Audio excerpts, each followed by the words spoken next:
everybody, I'm Ronnie and I'm from A Teacher's Wonderland. I'm so excited to have you here. Today I'm going to be talking to you about using picture books in an upper elementary classroom. So I teach 5th grade in South Florida. If I have any South Florida people here, whoop whoop. I'm very excited about using picture books in my classroom. I've been teaching 5th grade. It's actually my 3rd year teaching it. My first year teaching was in 5th grade, and then I took a few years to do other grades, and now I'm back in 5th grade. So I did 5th grade last year, and now I'm doing 5th grade again this year. Last year, I made it my goal to use picture books to teach because there's so much in picture books, and they're just amazing, and you can get lost in them because you get lost in books. And I think that's probably why I love books so much. So I really, really love like a lot of picture books. So I ended up making a program. It's called Dive Into Reading. And I'm not by any means telling you go get this, but I'm telling you how I use it in my classroom. And what it does is it allows me to use picture books to teach the skill. And then they later on can find it in their chapter books or in everyday life, which is in the end game what we want, right? So let me start off with talking about my reading block. My reading block is 90 minutes, not including my III, also known as the RTI section, and that's not including it. So how our block is supposed to look is 10 minutes to 15-ish of mini lesson, and then about 20 minutes of your interactive read aloud, and then we have 45 minutes of independent reading, which is where I'm pulling my groups, I'm working with students, and then I'll do like about 10 to 15 minutes of shared reading. I'm not going to discuss shared reading today. That's a whole nother topic when it comes to upper elementary, but I am going to talk about your mini lesson and your interactive read alouds. So you can at least use that. My mini lessons, if I don't talk a lot and find a lot of extra examples, are 10 to 15 minutes. I really try to keep it down to the 10 minutes. The beginning of the year, I'm lucky if I walk out at 25. But by the time it comes like 3 or 4 weeks into school, I'm down to about 15, down to 12, and then 10. And I'm able to really keep those concise lessons. And mini lessons are explicit lessons that you want them to learn. So you want them to learn that specific skill explicitly. Now I use picture books to teach the mini lesson during the mini lesson. And I use the picture book over several days, or I just use like a page of it. Either way, I still use it. It's just, it depends on the skill.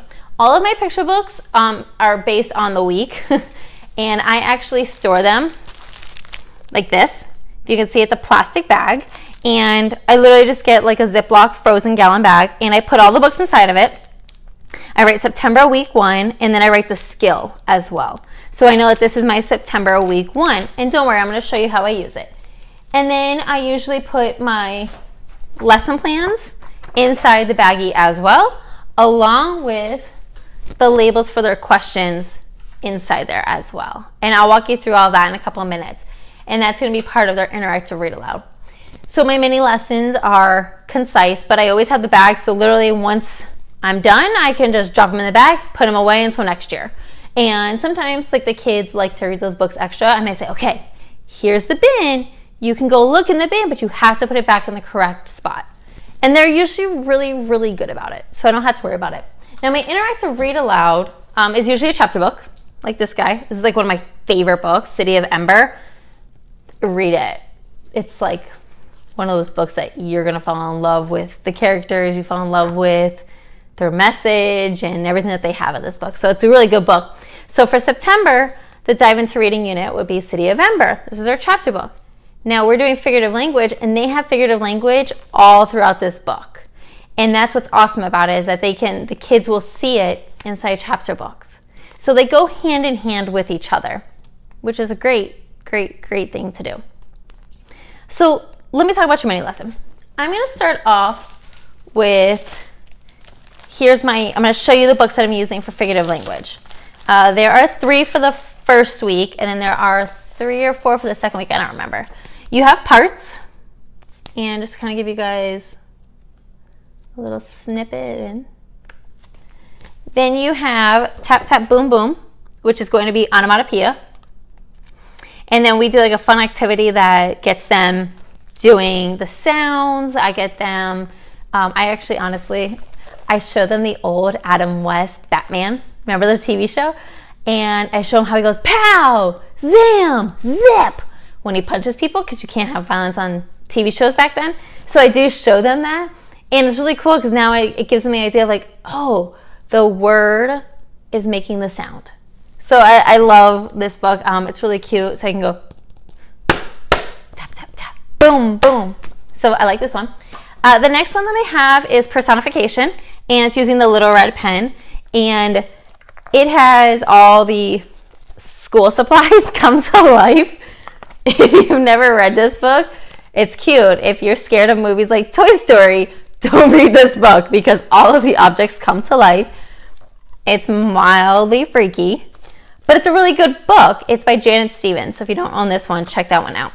So what I would do is I would take this book and I would say, okay, this week we're going to be learning all about personification. Personification is when an inanimate object comes to life. So let's pretend our desk came to life. How would our desk come to life? Oh, I know. It would start walking around, or maybe it would turn and yell at us because we're constantly tapping on it, or we're constantly shaking it when we try to erase it. Maybe our desks are not very nice. Let's think about something else that could come to life. Maybe, a slide. How could a slide come to life? Oh, I know. Maybe it's going to tell us that it doesn't like when our tushies are on it. Maybe if we went on our tummies, that would be better. So it's bringing things that are relatable to them to life, which is in all what this book does. So we take a couple of minutes to go through, we read it, we look at the pictures. I love doing picture walks. Like, I am a big one for it. And then I love to read all the different parts of it with different voices. So like if I were to do this one, not I, not I, not I, not I, what? You'll know. Why not? So I went through the whole page and I love it because I can use a different voice and the kids really like get involved and try to like do it. Sometimes if I'm reading it over, what I'll do is I'll actually have like one kid be like, you read this part, you read this, and I'll tell them to read it. So we have different voices going on in the classroom. As we keep reading it and reading it, you could see that they're really just having a conversation throughout the book. There are some parts here, like this is text, but there's a lot of talking involved. So it is nice to get them to understand it. It's a point of view from the school supplies life. So we go through the book, we do our whole personification, then we usually do an activity. Takes about 3 minutes where I let them do a turn and talk, and they talk to a partner and they say, okay, let me talk about this. I want to see what you can do, and I want to see what you're going to bring to life, and show me this. And then I do my favorite thing of all. When I call on somebody, I actually don't want to hear what they had to say. I want to hear what their partners had to say, because you want to hold them accountable for what they're saying. So let's say I have Timmy and Jimmy. I'll ask Jimmy, I'll say, hey, Jimmy, what did Timmy say? I don't want to know what Jimmy said. I want to know what Timmy said. So that way I can actually just say, oh, you did understand and you understood what I was doing, and I could check Timmy and how Timmy did. And then I also could check to see if Jimmy was actually listening. So those are always some really good parts to kind of keep in mind when you are doing a mini lesson or an interactive read aloud. Now my interactive read alouds, when I do 20 minutes, it is usually a chapter book, especially for the upper elementary students. I know first, second, and third probably could hold onto a chapter book. You probably had to get littler ones, obviously, because this is a pretty big book. This actually book will last us the entire month of September. So it does take us the entire way. Most of my chapter books do take us through the entire month, so there's no way you're getting it done. But the kids just love being read to. Like, have you ever just sat there and read to a kid? It's just amazing. And they're not doing a passage, and they're not close reading. They're just listening to you read. Now, I do stop and talk, and I say, hey, okay, I got a question for you. What about this part? What about this? What do you think is going to happen? And this is where I really try to model what it's like to be inside a reader's head, which is what you are. So you're a proficient reader, obviously, because you're a teacher. So with that, you are able to, I don't know, how do you explain it? Where you just kind of say, you're modeling what you want them to be doing. That's what you're doing for your interactive read aloud. So you're modeling that for them. And that's what is so great about chapter books, is you can model it, because are they really going to close read a chapter book? No. Are they going to close read a New York Times bestseller? No. They need to know how to read chapter books too. And for you, you're able to kind of create those ideas in their head, and you're able to lead them towards that thought. That's what this is so important for. So use your interactive read aloud time to show them how to read a book. So I love to just start off. I actually go through the book, and like this book particular has a map in it. Sometimes I will take this map and I'll put it up on the projector, so as we're reading the book, we can see where and when where she's going throughout the city, because Lena, who is our main character, goes through and travels through the city. So this is great to kind of blow up and put up on the board. And then I start off with the chapter 1. Start off at the beginning, and you just read it. Now, part of my lessons, because I am a nervous reader, I'm not gonna lie to you, I'm a very nervous reader. I actually put out lesson plans, and like my lesson plans, I start off every one of my lessons with, now if I could find it, that'd be awesome. Here they are. I do start off every single one of my days with some type of vocabulary words, and they're printed like this, and I just put them on colored paper, and then I cut them. And I print the color words, so I print the words, so here's like the vocabulary words that I'd be using that day. And I go over it with the students, and I say, okay, this is what the word is. How can we use this in everyday life? And we spend 2 to 5 minutes, maybe 4 minutes, 2 to 4 minutes on the vocabulary words that you're gonna see that day. And I use them, I put them up. I have like a little like blue part that kind of like holds them. It's like a pocket chart, and they kind of hold all the words in there. And that's awesome. And as we get to the word, they go back and they look like, oh, that made sense how it was said here. So now they understand the word and they understand the context of it. So I use that. The next part that I have in my lesson plans are the questions I'm gonna ask as I'm stopping. It says the page number, and it would say, okay, page number 14, why did Lena stop fighting or start fighting with Dune? Do you think this is reasonable? And then I'll have the questions that follow. And then I'll have all the questions listed here. Then I'll have the turn and talk. Now, turn and talk, like I said before, is super important when it comes to your book. If you don't have that turn and talk with the students, you can't hold them accountable. And then they might not be engaged. Allowing them to express themselves is huge in learning. So please, please, please try to do that turn and talk. And do like I said, where you hold the other person accountable. I don't do grades for this. I don't think it's necessary. I'd rather sit there learning than sit there and say, what should I give you, a check or a check minus? No, thank you. I'll pass. The last part is the reading response questions. And I love reading response questions. And I know it's like a little bit of a taboo right now, because people are always saying like, no, you shouldn't be asking them questions like this. Listen, it's still a time that I need a grade.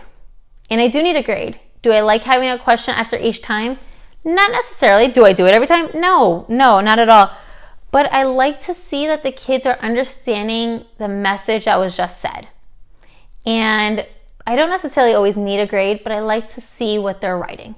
And I want to see how their writing is connecting to their reading. But also, with that being said, I do have I have a question every single day. It's a reading response question. And I don't like to necessarily always put it on the board to write it, because then when I go back to read it, I'm like, what was the question? And then I completely forget what the question was. And so I ended up creating labels. And these labels have the same question on there. And I'll just stick it in the little Ziploc bag every week when I print it out, because I print the whole month out at once. So I'll just put these inside the bag so I have them all ready to go. And what I actually end up doing is the kids will paste it into their notebook, just like this.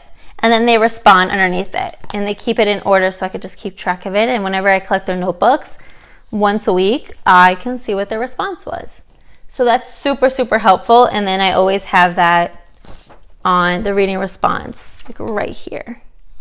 So I like doing that. My interactive read alouds, if you can always try, give your characters a voice. Give them a voice, make them come to life. Tell the kids, I love this book. And every time I start a new book, I always say, I love this book. It gets them enthralled, it gets them excited, it gets them active. So if you can, try to get them excited for the books. If you have any questions, you can either write them here or you can always email me at ateacherswonderland@gmail.com.